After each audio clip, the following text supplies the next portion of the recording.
Walang kasalanan si Maya! Pwede ba, Mitsumi, huwag mong pagurin ang sarili mo? Ang pangit naman kung dito magtatapos ang laban natin. Sa ibang araw na lang. Sa susunod na buwan na ang preliminary round ng martial arts tournament. Mas maganda kung doon natin tapusin ang away natin.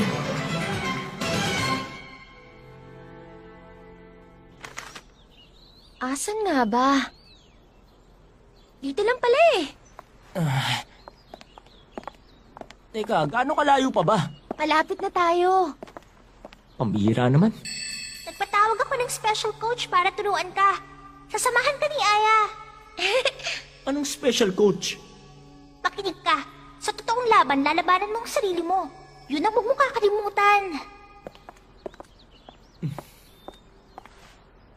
Suichiro, tayo na! Ha? Oo. Parang tuwang-tuwa ka dyan ah. Bakit ba, Aya?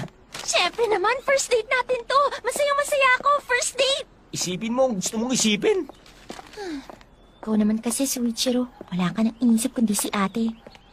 Ha? Hindi, wala yun. Tara, bilisan na natin. Teka, ano ba?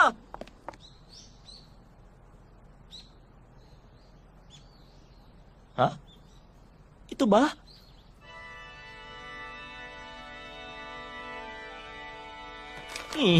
Ito kasi nakasulat dito eh. Excuse me po. Galing po kami sa Todo High School Juken Book Club. Hinihintay ko kayo. Sige, pasok. Ang boses na yun. Si Mama? Teka, Mama! Ano ibig sabihin nito? Ako ang magiging special coach mo, Suichiro.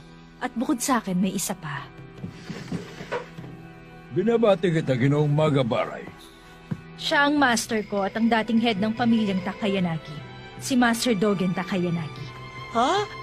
Takayanagi daw?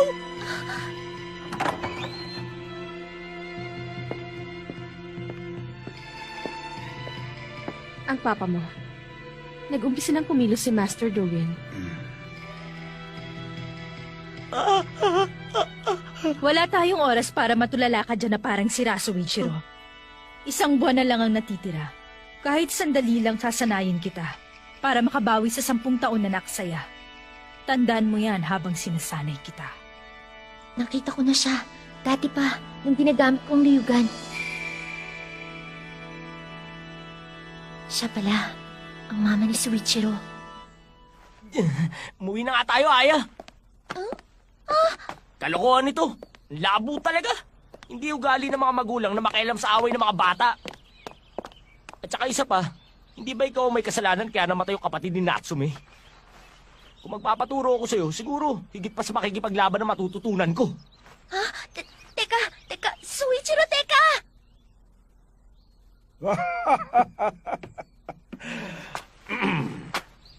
Direkta ka nga kung magsalita. Kung hindi lang humingi na pabor itong si Makiko, siguro hindi ako magpapakita dito.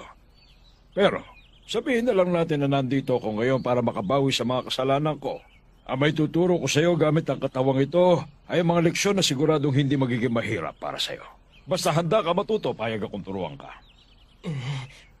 Suichiro, gaya nga ng sinabi ko, ang karanasan na galing sa aktwal na labanan ay isa sa mga bagay na magpapalakas sa isang martial artist.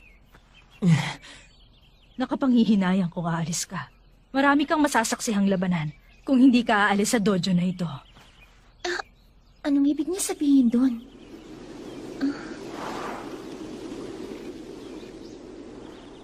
Bahala nga kayo dyan. Teka, Suichiro! Teka, Suichiro! Tama ka. Mukhang ginawa nga niyang inaasahan mong gagawin niya. Ganun talaga ang batang yon. Pues, kung ganun, Lagpas na sa lakas ng normal na tao ang naabot ni Mitsumi. Hindi na natin mapipigilan kung gamit ang normal na paraan. Kailangan magdesisyon. Kung hindi siya lilipad papuntang langit, malulunod siya sa dugo dito sa lupa.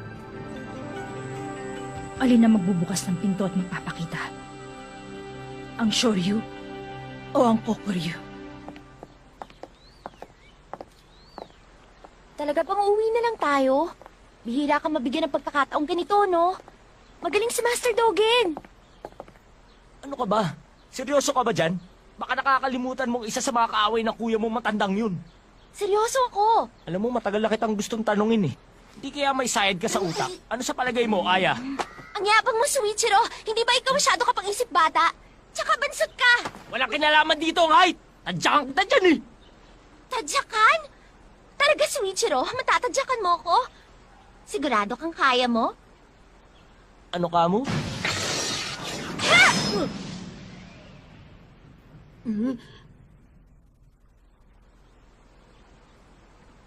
Akala mo kaya mo ako? Sige, subukan mo ako. Masyado ka pang mahina. Pero kung makapagsalita ka, akala mo napakalakas mo. Suichiro, nakakainis na yung ugali mo! Ikaw ang pinakamahina sa atin, pero ikaw din ang hindi nagsisikap lumakas.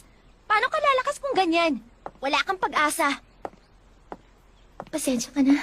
Pasensya ka na. Pasensya ka na. Pasensya ka na. Pasensya ka na. Tiisin mo lang. Kaya mo yan.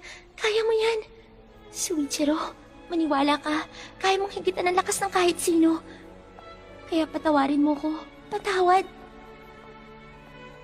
Ako nga bang pinakamahina? Hindi ba ako nagsisikap lumakas? Baka tama nga siya. Ano na bang ginawa ko mula nang pumasok ako sa eskwelahan? Wala akong ginawa kundi makipag-away. Nilibot ang iba't ibang lugar. Pero hindi naman ako nanalo sa kahit anong laban. Walang pagbabago sa akin. Hindi pa rin ako lumalakas. Kung hindi ako magpapalakas ngayon, kailan pa kaya? Tama siya. Teka! Aya, tama ang lahat ng sinabi mo. Totoo ang lahat ng sinabi mo sa akin. Bumalik na tayo. Suichiro! Ano ka ba? Itiwan mo ako! Ano ba?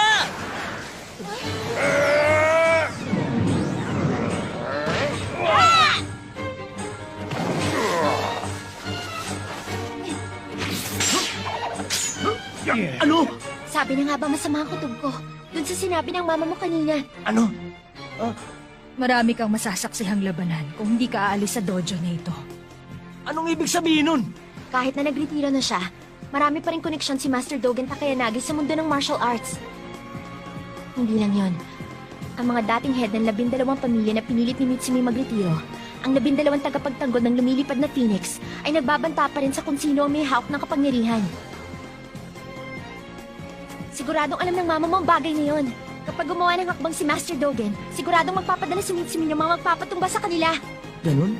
Ibig sabihin, ang pinakamapanganib na lugar ay yung bahay kung nasan sila. Hindi tayo pwedeng maipit dito. Sumugod tayo sa gitna! Yeah! Yeah!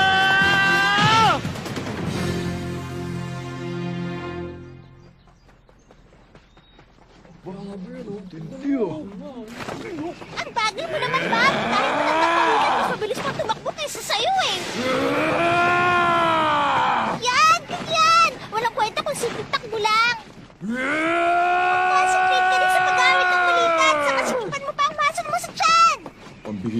Si Suichiro sinasanay ng special coach. Ako naman walang ginawa dito kundi tumakbo. Huwag ka mag-alala, Bob. Mamaya tuturuan ka rin namin ng Takayanagi ng mga atake. Matututo ka rin. Hindi ka tulad nung sa bata. Matalino ang katawan mo, kaya hindi mo na kailangan ng special coach. Basta masanay ka lang sa ginagawa mo, madali mong mahihigitan ng lakas ng iba. Huwag mong babagalan! Hindi ang mga atake ang kailangan matutunan ng batang yun ngayon. Kaya ang katulad ko na walang kapangyarihan na Ino, ay walang maitutulong para lumakas siya. Sayang lang nga.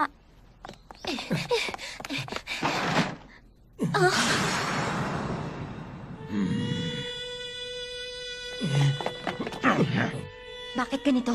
Kahit ilang beses namin pabagsakin ng mga ito, tumatayo pa rin sila. Mukhang walang epekto ang mga atake namin sa kanila. Teka, hindi kaya sila...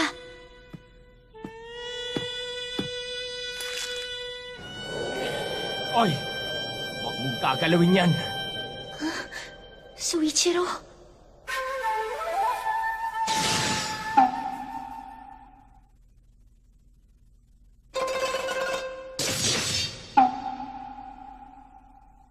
Oy, huwag mong gagalawin yan.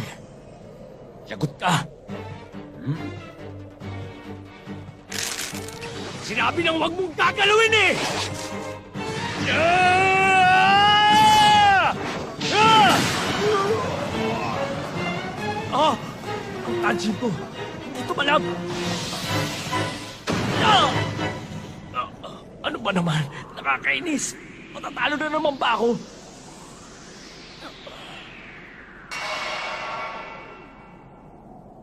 Lumakas. Gusto kong lumakas. Ah!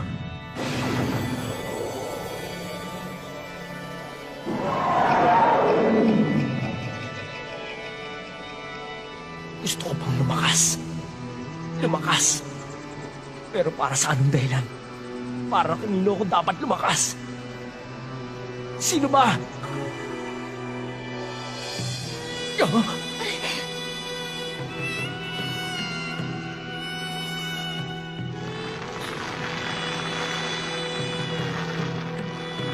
Nangingitim ang mga braso niya.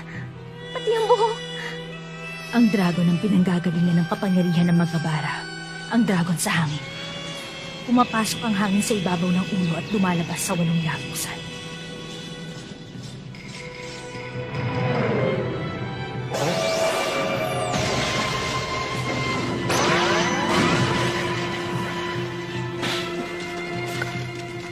Ang lagusan ng dragon. Ang chakra. Master Dogen! Kung ganon... Ang mga taong ito ay hindi pinadala ni Mitsumi.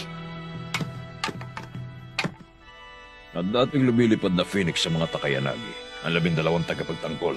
Ang angkan ng Magabaray na tumatapos sa masamang spirito sa pamamagitan ng pagiging kapwa masamang spirito. Dito nagsisimula ang kanyang pagsasanay. Para siyang itim na dragon na pinagmalupitan ng kapalaran. Akala ko pareho yun sa ora na nakita ko nang sinapian si Kuya Shin ng Ryugan. Pero iba siya doon. Ibang nakikita ko ngayon. Parang hindi siya mabuti, pero hindi rin siya masama. Hindi ko alam ang hangarin ng dragon na sumasapi sa kanya.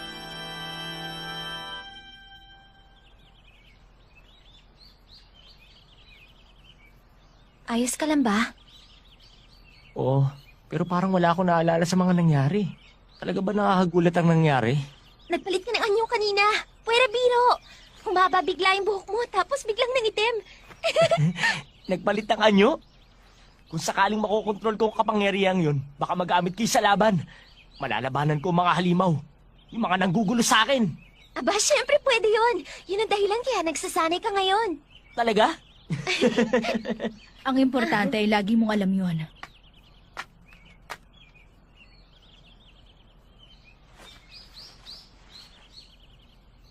Ang Zen ay ko, ang ko ay Zen. Importanteng malaman mo yon. Mahihirapan kang makakita kung pangit ang tindig mo. Kung pangit ang tindig mo, hindi gagana ang utak mo.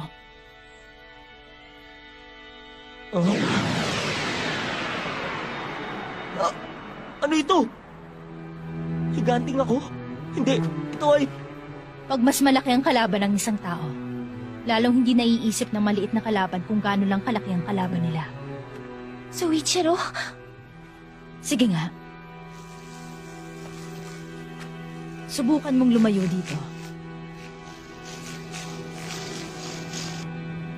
Kapag tumingin ka galing sa malayo, mapapansin mo na ang isang bagay na malaki kapag malapit sa'yo ay maliit lang pala at parte lang ng isang bagay na mas malaki.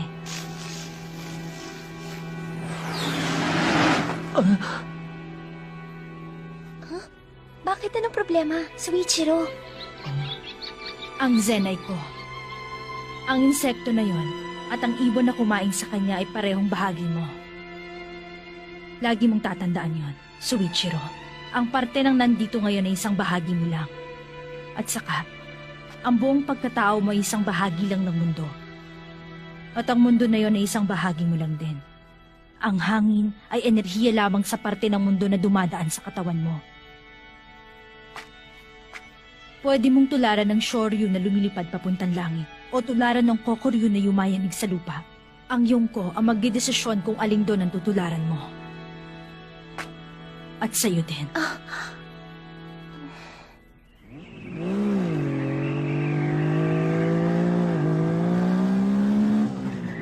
Si Soichiro Nagi. Gumawa ng hakbang ang papa ko para tulungan siya.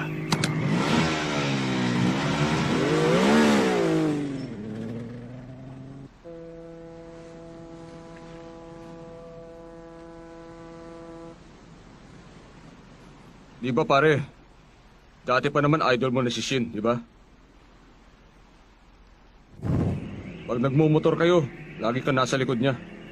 Parang ang lagi mo siyang hinahabol. Nagkagulo lang na nangyari yun. Nahigitan mo na si Shin. Ang kawawang loko naman pumanaw. Pero alam mo, pag nagmumotor ka, parang hinahabol mo pa rin si Shin hanggang ngayon. Parang nasa likod ka pa rin niya. Hindi ba parang oras na para tumigil ka na sa kakahabol sa kanya?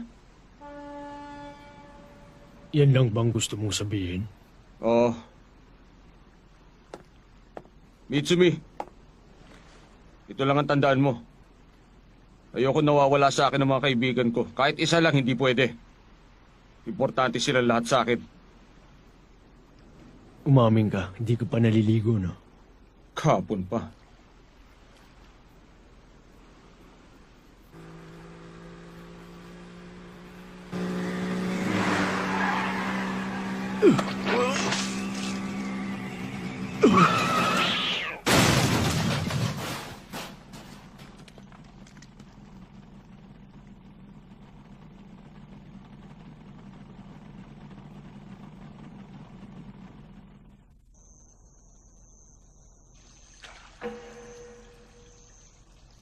ganun ba?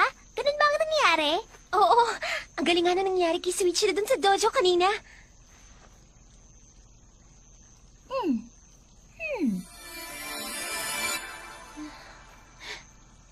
Bakit, Aya? Anong problema? Masama bang pakiramdam mo? Wala ito. Teka, ate, maliligo lang ako. Huh?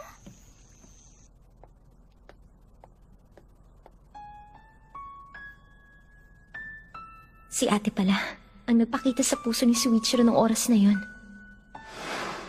Si ate palang dahilan, kaya patuloy na nagpapalakas si Soichiro. Alang-alang sa kanya! Handa akong itaya ang buhay ko para lang sa kanya! Umanda ka! Tatalunin kita para sa kanya! Lumalaban siya para kay ate.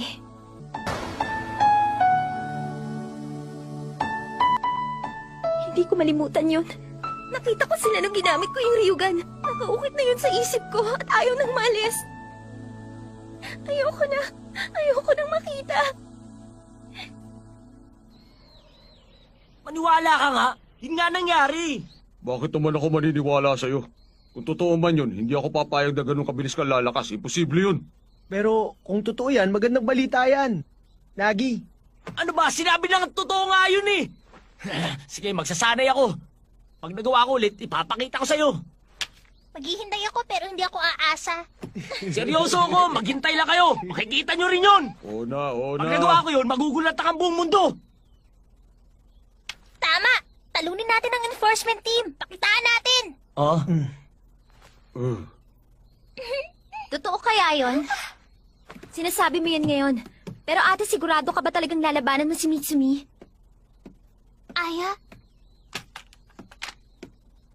Seryoso ka nga ba talaga? Eh bakit tuwing umaga tinitignan mo pa rin ang litrato ni Mitsumi? Ganyan ka rin nung nangyari yun sa Reiki. Magaling ka lang talaga magsalita, kaya lumalabo ang katotohanan. Palaging pabago-bago ang isip mo, ate. Dahil dun maraming nasasaktan.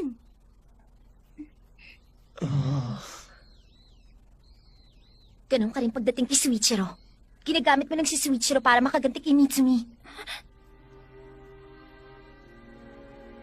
Teka, ano ba talaga problema, ha, Aya? Ang dami mong sinasabi. Madaming problema si Master at ang enforcement team. Komplikado yun. Hindi mo masasabi yan ang hindi mo alam ang lahat ng nangyayari. Umalis ka nga dyan! Aya, magtapat ka nga sa akin. Ganyan ba talaga kalitan tiwala mo sa ate mo, ha? Bakit ka ba ganyan? Kasi... Pasensya ka na. Aya!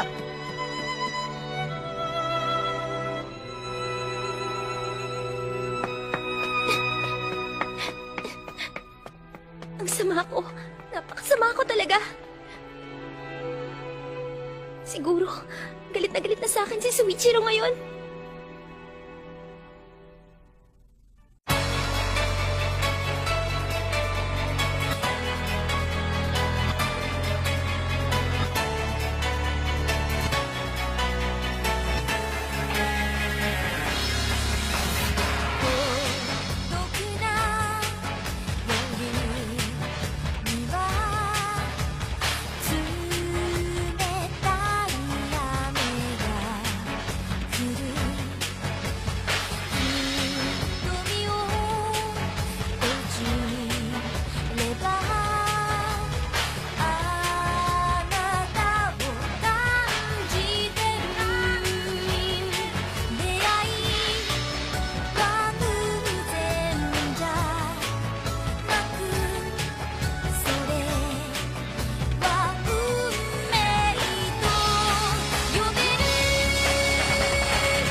Aya, おめえ一体何やってんだよ。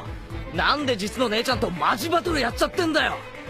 次回天上天下砲丸しつけえようだが三つ帯との決着はつけさせてもらうぜ。